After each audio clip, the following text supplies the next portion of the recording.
As Stephanie mentioned, authorities are now identifying 20-year-old Thomas Matthew Crooks as a suspected shooter in the rally attack. Crooks is a native of Bethel Park, Pennsylvania. That's about an hour from where the shooting took place.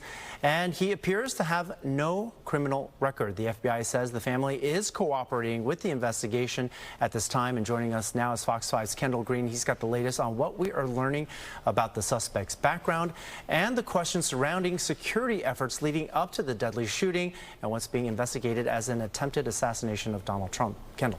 Hey, good evening, Arthur. The 20-year-old suspected shooter, Thomas Matthew Crooks, was gunned down by counter-snipers after shooting the former president yesterday. And since that shooting, feds have recovered the AR-style rifle, along with materials used to make a bomb, inside of his vehicle near the rally. Just one day after an attempt to assassinate former President Donald Trump, the investigation into the shooter, Thomas Matthew Crooks from Bethel Park, Pennsylvania, ramps up. The 20-year-old, officials say, fired a rifle from a rooftop just over 160 yards from the former president's podium Saturday at his final rally ahead of the Republican National Convention. He would sit alone at lunch. I mean, he was just an outcast, and you know how kids are nowadays. Crooks' classmates sharing he'd graduated high school just 2 years ago and was a target of constant bullying, but had no past criminal cases against him as FBI officials try to determine the motive in the shooting. They're investigating the attempted assassination as an act of domestic terrorism, maintaining their belief Crooks acted alone. Reporting the AR-style rifle used to shoot Trump was legally purchased by the gunman's father, yet it's unknown whether he took it without his father's knowledge.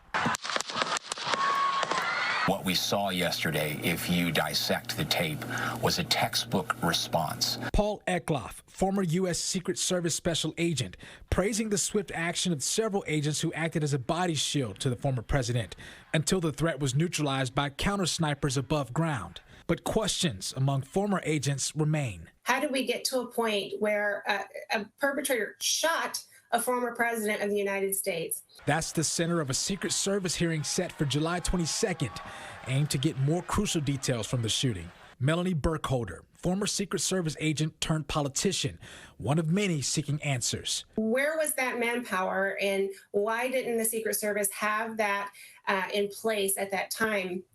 I can only go back to, were there requests made by the campaign, by the Secret Service to have additional resources? Did they go unnoticed? Were they just flat out denied? Now, investigators are combing through every detail of the 2022 high school graduate's background and his social media.